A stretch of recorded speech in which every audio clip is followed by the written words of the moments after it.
Hey guys, what's up? So welcome to another video by Andrew. And so, as you know, ladies and gentlemen, if you watched last night on WWE Network Live, or if you're in the UK, United Kingdom, you can watch on Sky Box Office WrestleMania 30, which probably was the most shocking WrestleMania at the end, all because of one match, and that was the Undertaker putting his streak on the line. The reason why most probably it was the shocker of all was the fact that the Undertaker lost. And did you guys really think that Brock Lesnar would be the one to end the streak? I mean, honestly, back in 2010 when Undertaker was WWE were trying to get him to come to wrestling and to have that match, I honestly did not think that Brock Lesnar would be the guy, as in the one, to defeat the Undertaker, you know. And I know at the end of the day wrestling is scripted, but you know, it's just a guy who's not a full-time wrestler, who's not really safe to work around with, which is why Stone Cold left in the beginning.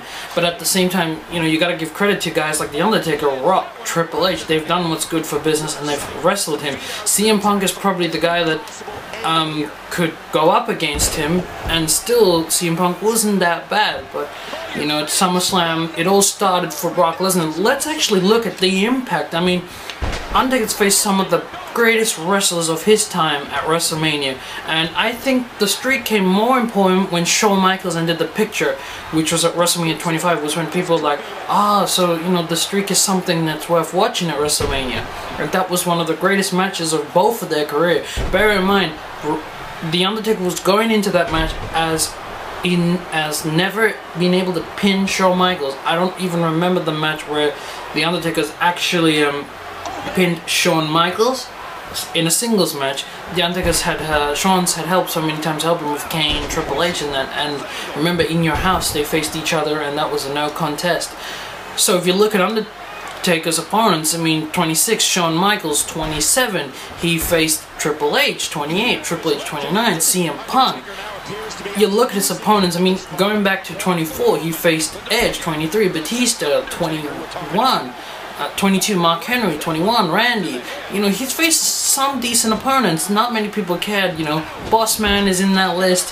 When you look at Jake the Snake Roberts, Jimmy Superfly Snuka, you know, and you look at it, and Big Show and A-Train, Kane, and you think, you look at that list of the 21 superstars that he defeated.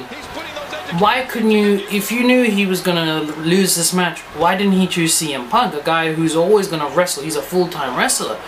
Did he not approve of CM Punk? Why did he not choose Edge, a guy that also, when he faced Undertaker, he was undefeated at WrestleMania?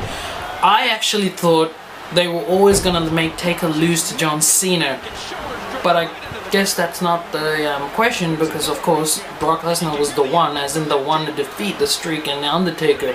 But apparently, from what I'm hearing from the wrestling websites, is that Taker always wanted Brock Lesnar to be the guy to break the streak. Now, Taker's always done what's good for business. The amount of times he's lost to Brock Lesnar, I mean, don't forget that. We're going back to the old time, during the Ruthless Aggression era. He lost to No Mercy, they had a biker chain match, and Undertaker's really lost a lot of matches against Brock. So it's kind of like, you know, we haven't really seen Undertaker actually winning.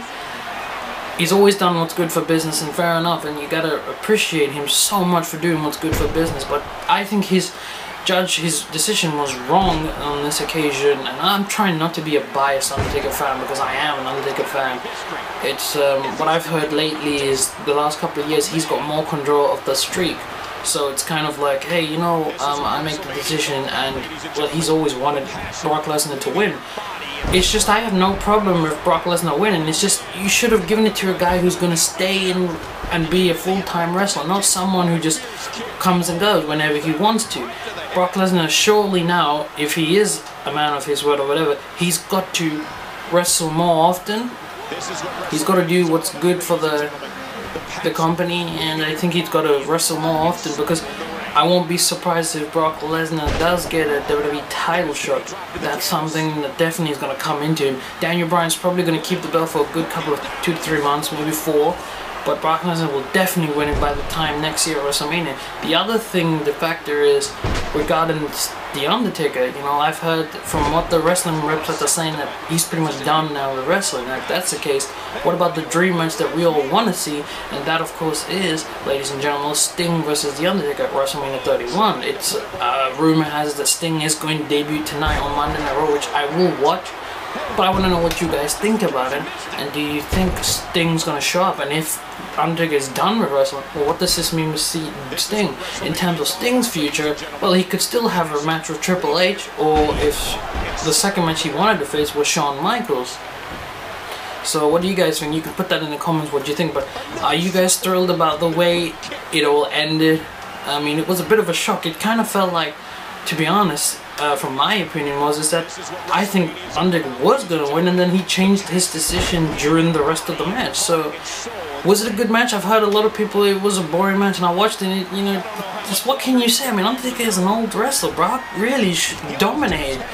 He should dominate that match. But still, Undertaker's Undertaker, because CM Punk proved that even though Undertaker's an old guy, you can still have a good match with him.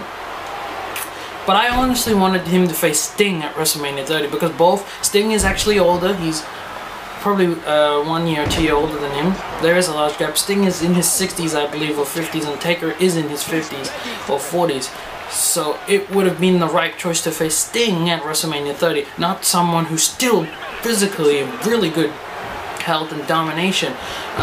X-Pac, who tweeted saying that, no disrespect, but Undertaker should have lost to a guy like Roman Reigns, who is the future of the company. And you can actually check his tweet out. He did tweet that. I see that. I don't blame him. Like Brock Lesnar, Undertaker should have chosen a guy who's going to wrestle more often. It would have boosted the career of Roman Reigns, Antonio Cesaro. CM Punk is a guy that's definitely, but I guess it's, when you look at the physical and everything, Brock was the only one that could be a big threat.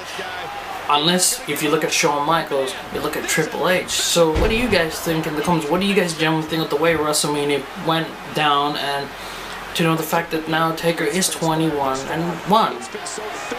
And do you think Edge should have been the guy to end the streak? Do you think CM Punk should have been the guy? Do you think Shawn Michaels? I don't know what you guys think. Personally, as a wrestling fan back then in the Attitude Era, I really probably would have wanted CM Punk to end it. If not, nobody should have ended, because I said to my brother, my argument was he has nothing. You know, he's a four-time WWE champion, and I think a 3-time World Heavyweight champion. So that's it. And my brother's like, look, he doesn't need that. Look, when they talk about The Rock, they don't talk about his champion. It's his character and his gimmick. So that's the same thing you could say with Undertaker. But what do you guys think? We're about to wrap this video up. I mean, personally, I don't like the ending, but you know, if this is his way of going out, then it's just really, I mean, I want him to go out on top. So I would like to see him wrestle one more final match at WrestleMania 31 to face Sting. But then the argument is, Sting is on the same level as The Undertaker. So is it fair for Sting to come in his first match and lose? Maybe if Sting came a bit earlier, you could do the possibility of Sting being the likes of Triple H or Shawn Michaels and then facing. So at least even if he did come, he would have had a 1-1 record. Anyway, what do you guys think? Put it in the comments. I want to say special thanks to everybody who subscribed to my channel. You guys have made it really a fantastic journey. We're in our 2nd year now together. 4,000 subscribers is really great. Let's try and make it 5,000. I hope you enjoyed this video, and as always, have a nice day and night, and peace out. Here is your winner, Brock Lesnar. Finally, thankfully, the match comes to an end. Complete domination is what that was. My goodness. Another unforgettable WrestleMania. Good night, ladies and gentlemen.